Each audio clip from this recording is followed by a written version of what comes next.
nossa aula 2, nosso terceiro vídeo, que, enfim, vamos entrar com o conteúdo operando com os números inteiros.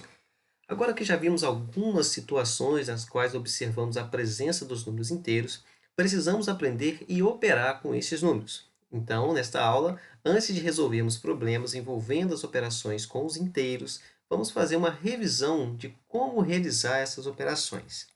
Então, operações com números inteiros, a primeira delas, adição de números inteiros. Então, nós temos aqui uma situação: 3 positivo somado com 4 positivo vai somar com 9 positivo. Então, se todos os números são positivos, o resultado continua positivo. Tá? Então, é só fazer as simples somas de 3, 4 com 9, que vai dar 16. Ok? Agora, eu tenho uma soma aqui de números negativos. Estou somando vários valores negativos. Então, nesse caso, a gente vai conservar o sinal negativo. É como fazer soma de dívidas. Devo 3, devo 10, devo 5, devo 11. Perdão, devo 1. Então, ao todo, estou devendo 19. Então, quando você soma números que têm o mesmo sinal, é só você conservar esse sinal e fazer a soma normalmente. Tá bem? É simples. Soma os números e conserva o sinal. Agora, a adição de números inteiros de sinais diferentes. Então, é obtida diminuindo seus valores absolutos e mantendo o sinal do número maior, do valor absoluto. Então, veja bem o que acontece. Eu estou somando menos 20 com 15.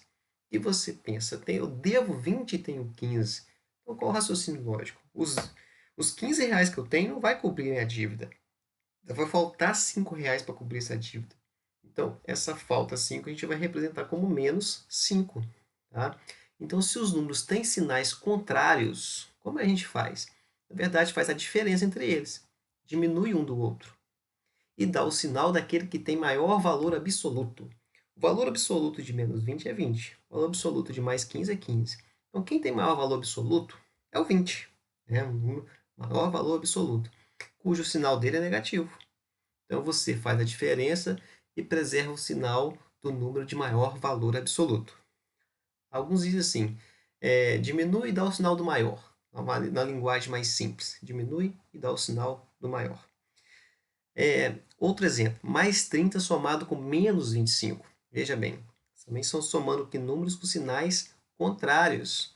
Então, você vai fazer aqui a diferença de 30 com 25, que dá 5 unidades. E como o número que tem maior valor absoluto é o 30, que é positivo, o resultado é positivo. Então, diminuímos e demos o sinal do maior. Vamos dizer assim, entre aspas. Caso esses números sejam opostos, a soma será igual a zero. Vale relembrar que o zero é o elemento neutro da adição de números inteiros. É óbvio, se você tiver menos 5 somado com mais 5, não é nada. Se eu devo 5 e tem 5 para pagar, vou ficar com nada. Então, essa é a lógica da soma de opostos ser igual a zero. Agora vamos à multiplicação de números inteiros.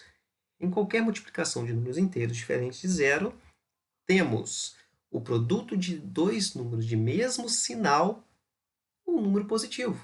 E o produto de dois números de sinais diferentes é negativo. Então, ou seja, se os sinais são iguais, fica positivo. Se os sinais são diferentes, fica negativo. Mesmo vale aqui para divisão e para eliminação de parênteses. Veja aqui os exemplos. Se eu vou multiplicar 2 positivo por 4 positivo, então o resultado vai ser 8 positivo. Ou seja, você faz a multiplicação normal, 2 vezes 4, beleza, dá 8. E como os sinais são iguais, ficou positivo.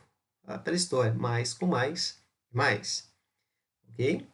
Agora, se eu tenho a multiplicação do 2 positivo por 4 negativo, mais 2 vezes menos 4, a multiplicação dá 8, mas como os sinais são contrários, fica negativo. É como se eu estivesse dobrando uma dívida, então eu continuo devendo. Então, por isso, os sinais ficam negativos quando são sinais contrários. Aqui é um mais e aqui é um menos. Veja bem, portanto, deu aqui menos 8 na multiplicação. Então, grave isso. Na multiplicação com sinais iguais fica positivo, com sinais diferentes fica negativo. Vou fazer aqui um esquema para vocês aqui escrevendo. Vocês podem também anotar no caderno. Então, é aquela história. Se eu tenho, por exemplo, menos 2 multiplicado por menos 4. Então, aqui vai ficar 8 positivo, porque os sinais são iguais. Se eu tenho 2 positivo multiplicado por 4 positivo, então, o que vai acontecer? 2 vezes 4 aqui dá 8. Vai ficar positivo também, porque os sinais são iguais. Agora, se eu tenho 2 negativo multiplicado por 4 positivo, bom, o resultado da multiplicação é 8. Mas veja bem, os sinais são contrários. Um é menos, o outro é mais. Então, aqui vai ficar menos. Do mesmo modo, se eu tiver 2 positivo multiplicado por 4 negativo, o resultado já sabemos que é 8. Aqui é mais, aqui é menos, sinais contrários, então fica menos. Então, esse esqueminha aqui você anota no caderno, deixa no lembrete de exemplo, que aí nunca vai confundir. Vai ver que quando os sinais são contrários, o resultado é negativo. Quando os sinais são iguais, resultado positivo. Essa mesma regra aplica na divisão e também na eliminação de parênteses. Você tem uma situação assim, menos mais 3. Olha só, para tirar do parênteses, aplica a regra de sinal. Sinais contrários fica menos. Se tiver menos, menos 3, sinais iguais fica mais. Se tiver mais, mais 3, ó, sinais iguais fica mais. E se tiver mais, menos 3, sinais contrários, fica menos. Ok?